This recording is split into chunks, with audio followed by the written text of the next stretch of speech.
Monday, everyone. How's it going? Hello, everyone. Hi, Kim and Kevin and Rebecca. Rebecca, first time you've managed to join live. Hello, welcome to the club. I've had wine. I've had a bit of wine. Monday nights is family quiz night, and it was my parents' turn to do the quiz for us tonight.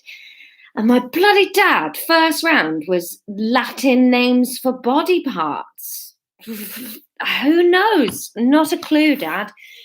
So sucked absolute gluteus at that one. But then he had a round that was Disney song lyrics, and 10 out of 10 in that round. So feeling quite pumped because of that. That was good. Welcome everybody. Hello, Kim's other half. Welcome to the live stream. It's fun. I've written today's chapter with you, Schadenfreude bastards, in mind, and Anja barely says a bloody word, so you can suck it. Friday did make me laugh. I was in a proper strop at the beginning of Friday's episode, and then really managed to pull out of it. Kevin has just come from the My Dad Wrote a Porno live quiz, so ready for some wholesome content now. I missed their live quiz. That's sad. I love those. Can we all agree on an accent we're going to make Laura do before she gets it? Ben, stop stirring up trouble, or you will dissent. I don't think that's how that sentence works, is it? But anywho, welcome everybody. I'm glad you're all here. I'm quite excited. Caroline, hello, made it live finally. That's exciting. Caroline is a person I actually know in the real world. Caroline's been one of my best friends for 15 years now? That's a long time, isn't it? It's so exciting when there's new people. Hello. Well, welcome to the live chapter. It's exciting, this chapter, because I actually started writing it last night and then finished it off this morning.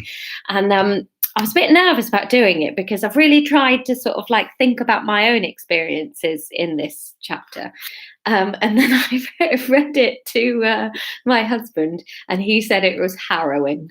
So we can discuss afterwards as to what that means for the world and me. But there we go then. Thanks for all being really lovely on Twitter yesterday, by the way. I'm sorry we didn't get to do the audience things, but I was so tired. And there's a big announcement happening tomorrow, which I can't wait to talk to you guys about, but it's really big news, but it's been quite stressful for me. And it's just meant I've been busier than I knew I was going to be. And you guys all understood. It was really lovely, your reaction yesterday. So thank you very much.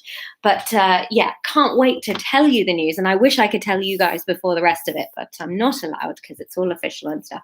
But I really can't wait. So I've just been a little bit more stressed than usual for the last week or so, last couple of weeks. But anywho, we're also exciting news on the novel. I mean, I don't know if this is going to mean that much to you guys, but in terms of this book, which does not have a title, The Adventures of Emma, whatever we're going to call it, I reckon the next chapter will take us to the 40,000 word mark, which is quite exciting for a stupid thing that we've just been doing because we didn't have anything else to do.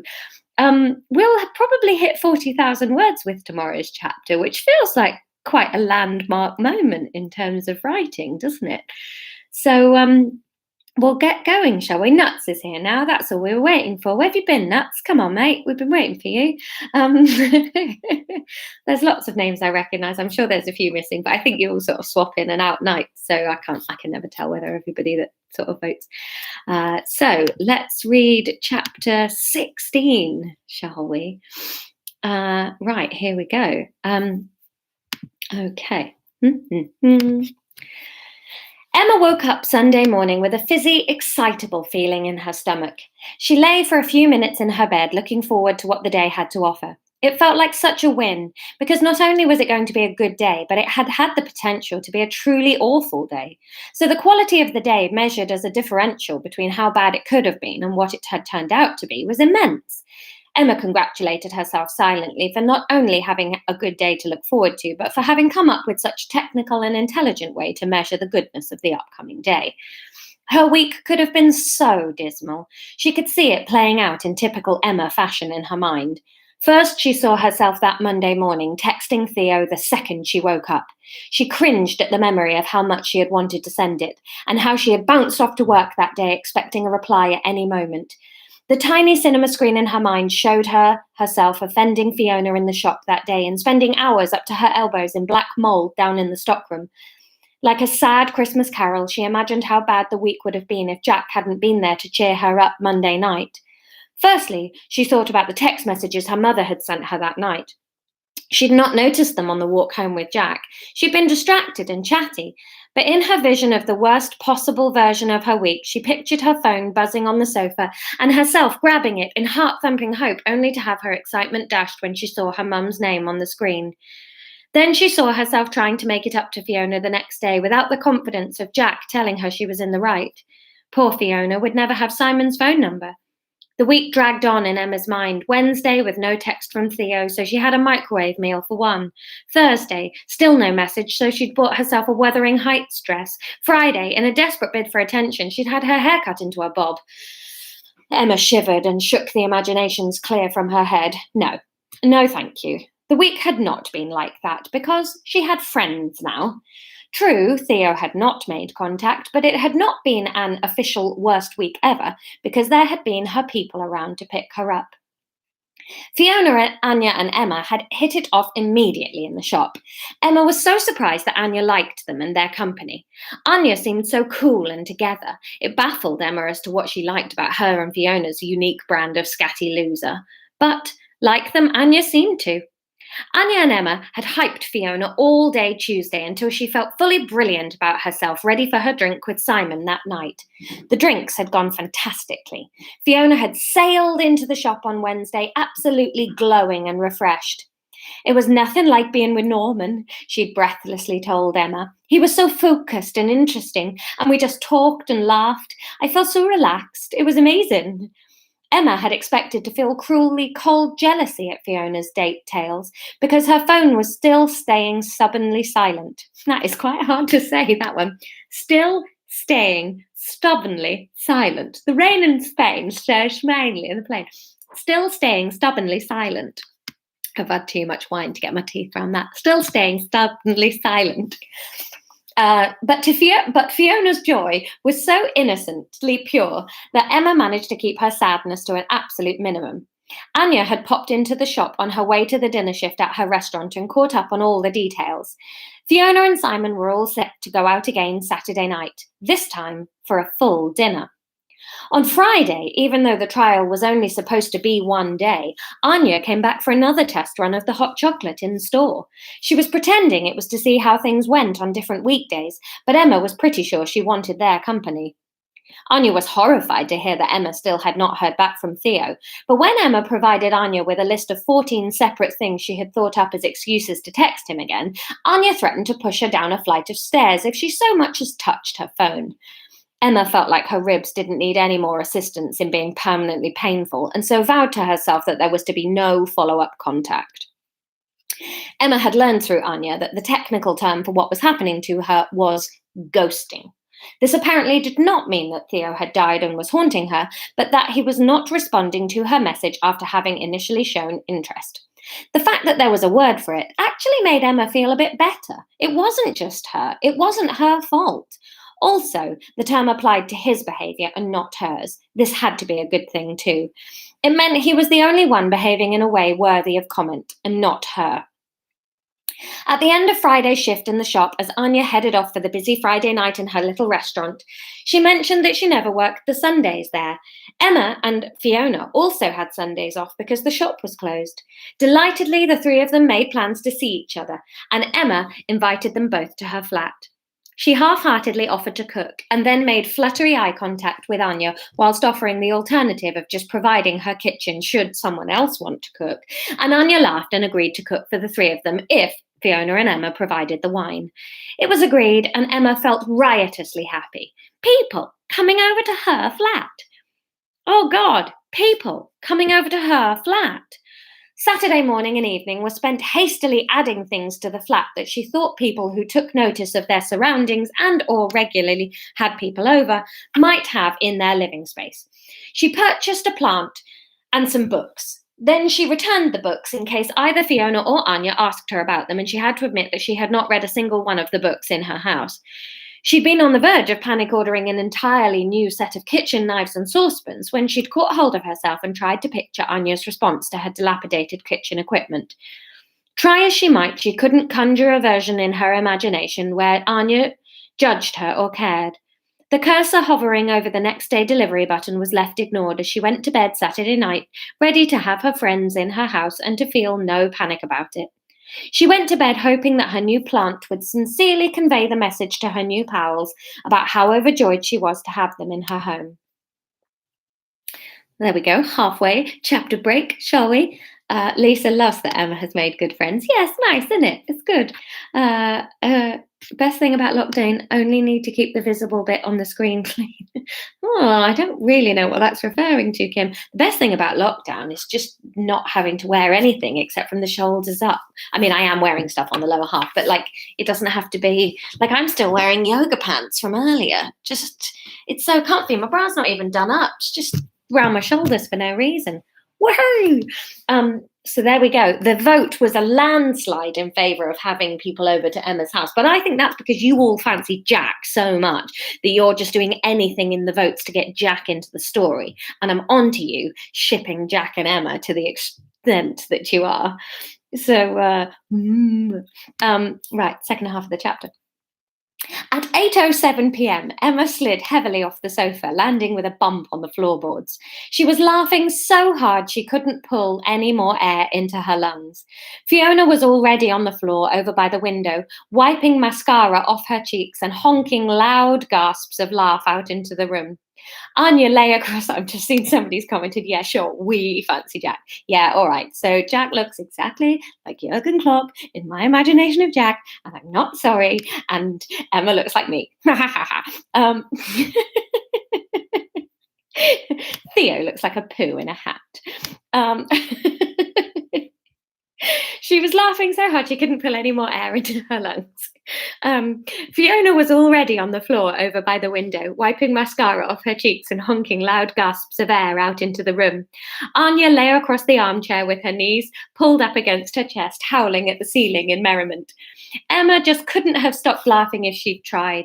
It was a physical force taking control of her body and ripping through her muscles. She was completely incapacitated and didn't mind a bit. They were around 4 bottles of wine in already, and dinner was cooking merrily away in the kitchen.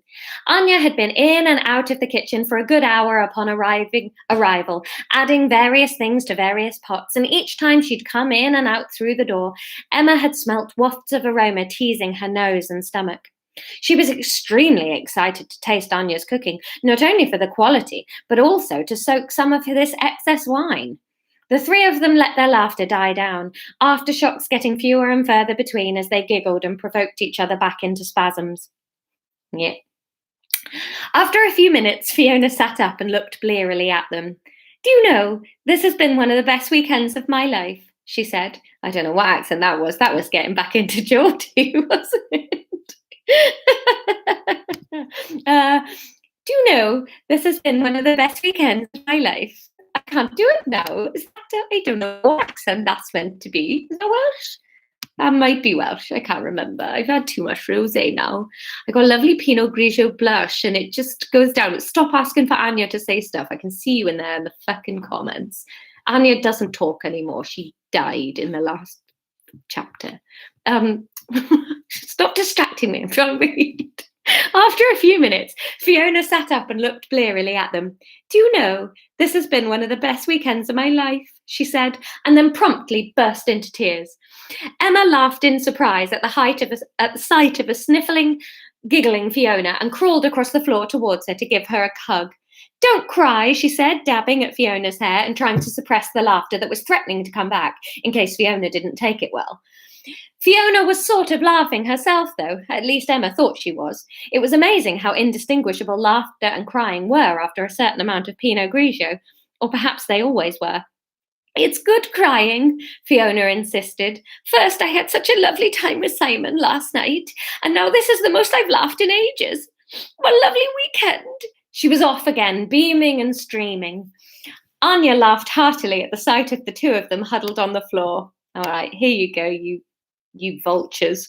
Um, you English are so broken with your emotions.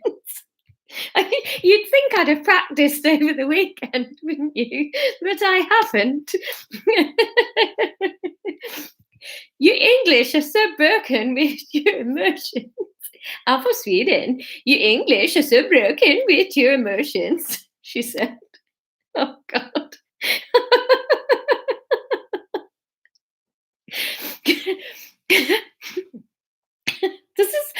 The book is just going to take fucking hours for every chapter now that there's a Swedish character. You English are so broken with your emotions, she said. Fiona's laughing and crying dried up immediately as she pelted a cushion past Emma and straight at Anja's middle. I am not English, she shouted. Emma was unsure how genuinely offended Fiona was, but she never got the chance to find out because just then every smoke alarm in the flat went ballistic. High-pitched, raging squawks emitted from the hall and the kitchen, and a more elegant wailing suddenly came from the little cream box on the ceiling in the living room. Oh God, the dinner, said Anja. For Sweden, hello. Oh God, the dinner, said Anja, springing up and opening the door. Smoke came billowing out of the hall and into the living room. Bloody hell, said Emma, slower than Anja to her feet and much wobblier when she found them.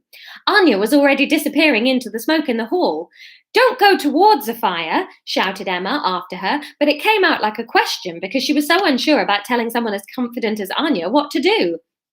It's not a fire, it's just burnt, he yelled back.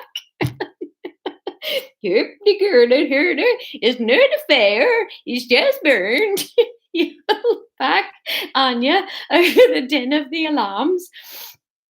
Fiona was rapidly opening the window in the living room, and Emma stood feeling totally useless. Huh, interesting. You have zero survival instincts, said her brain helpfully. There was a loud banging on the door. Answer that, she told herself. That can be your job. She pulled the door open to see a very alarmed looking Jack stood framed in the doorway. Hi, Jack, she said brightly over the cacophony of alarms. Lovely to see you. Jack looked extremely worried. He's such a nice man, she thought loudly. Emma, what's going on? Are you okay? Jack was looking past her into the smoky hallway. Fiona appeared at Emma's shoulder. Welsh, hang on, what's Wales? Hello, Jack. Wales. Hello, Jack. The Swedish just breaks it, and then I can't do anything else. I'm from Wales. Oh, don't worry, Jack. Hello, Jack. Small cooking debacle, but don't worry, Anja's on it. Fiona smiled cheerily. Anja, said Jack. Hello, called Anja, entering the hallway. When I write these, they're a sensible chapter with a character that can talk. But then when I read it out, it's all gone to tit pots, hasn't it? Tit pots? That's not a phrase, is it? It's all gone tits up to pot in a... I don't know what I'm trying... Anyway. Hello, called Anja, entering the hallway carrying a tray with a huge charred lump in the middle of it that had once been lamb, but now was the cause of all their problems. This is so embarrassing. She pushed past a now categorically less worried-looking Jack and made her way down the stairs carrying the smouldering wreckage that had been their gourmet meal. Oh, Kim, why don't you want Jack to meet Anja? Oh, Anja is not stealing Jack. God, you guys are so worried about Jack, aren't you? He's a grown man. He can make his own decisions, all right?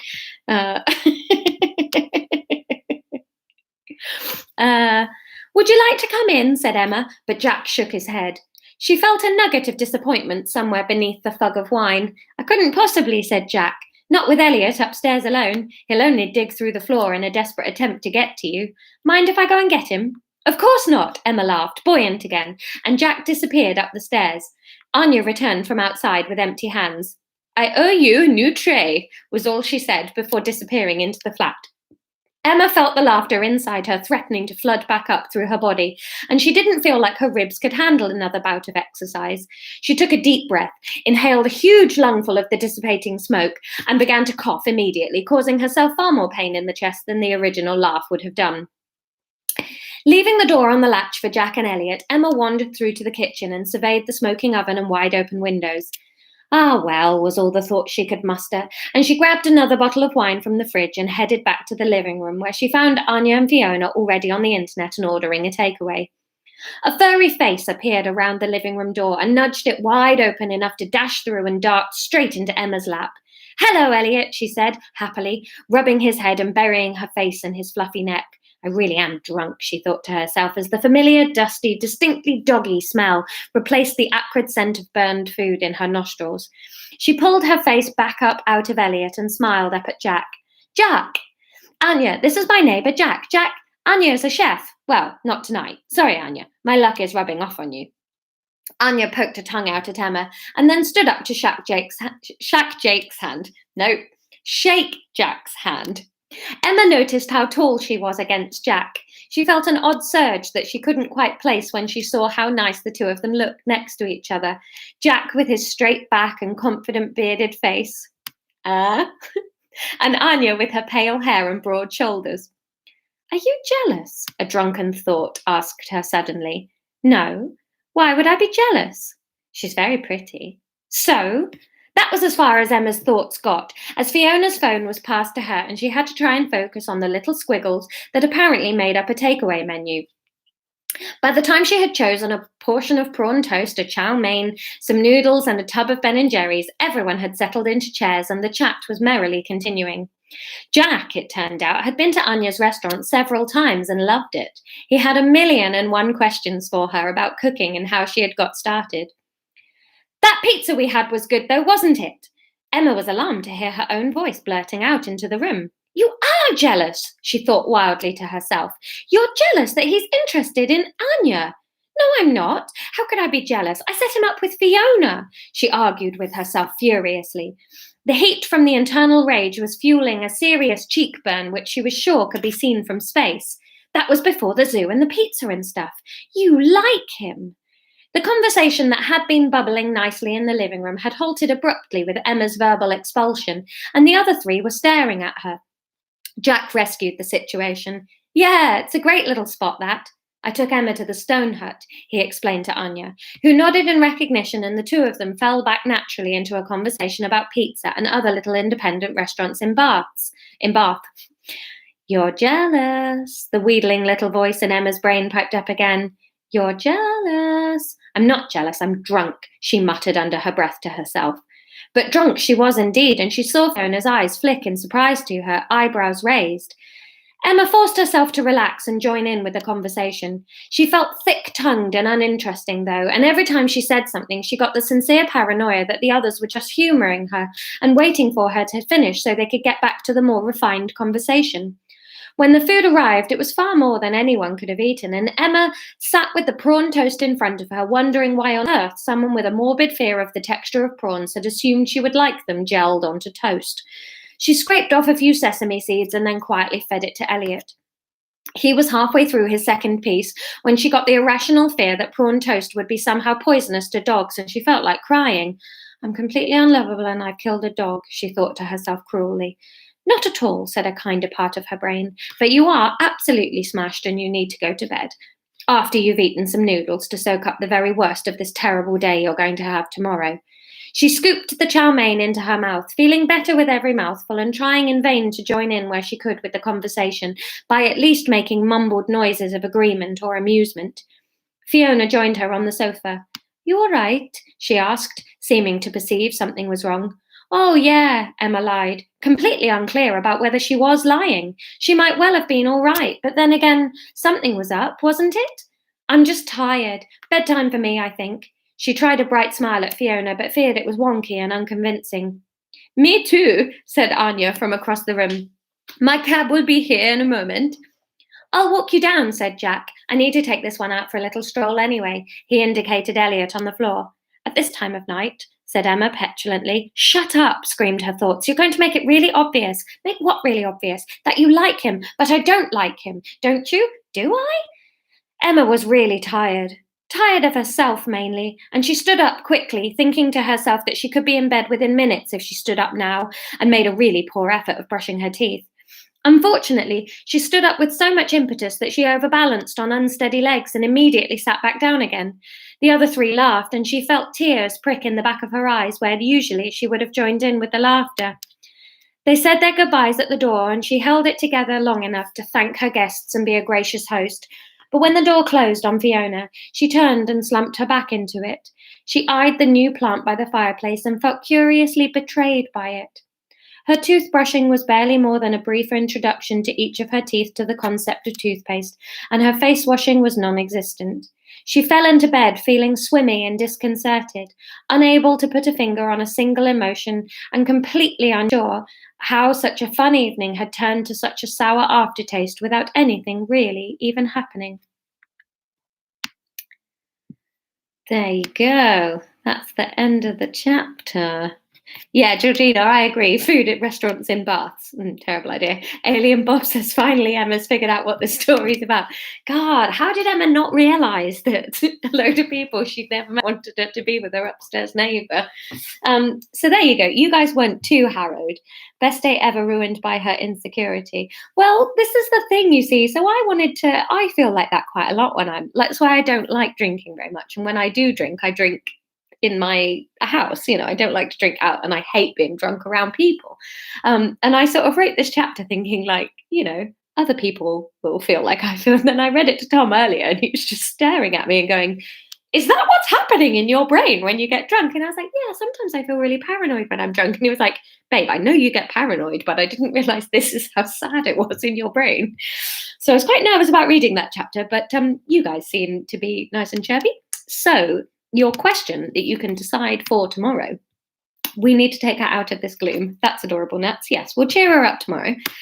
And you get to decide how she cheers herself up, basically. So your question is, how does Emma solve her hangover the next day?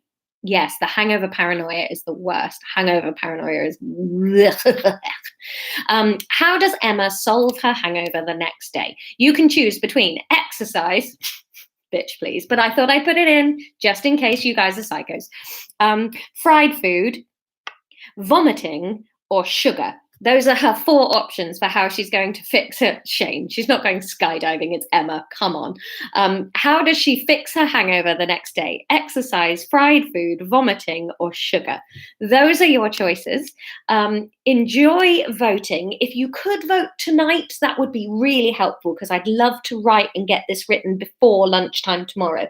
But if you're watching this on catch up, please do vote, even if it's up to sort of 4 o'clock tomorrow, because I'm not sure when I'd write. I'd like to write in the morning, but I might not get to it till the evening. So if you're watching it on catch up, vote whenever you can. If you're watching it live, if you could vote tonight, that would be smashing. Kim, there's no dog option. She's not having a dog. You've got exercise, fried food, vomiting, or sugar. Those are your 4 options. So have a lovely day / evening, depending on where in the world you are. And I'll see you tomorrow, same time tomorrow, 10 o'clock. Right. Goodbye, my loves. See you tomorrow. Bye.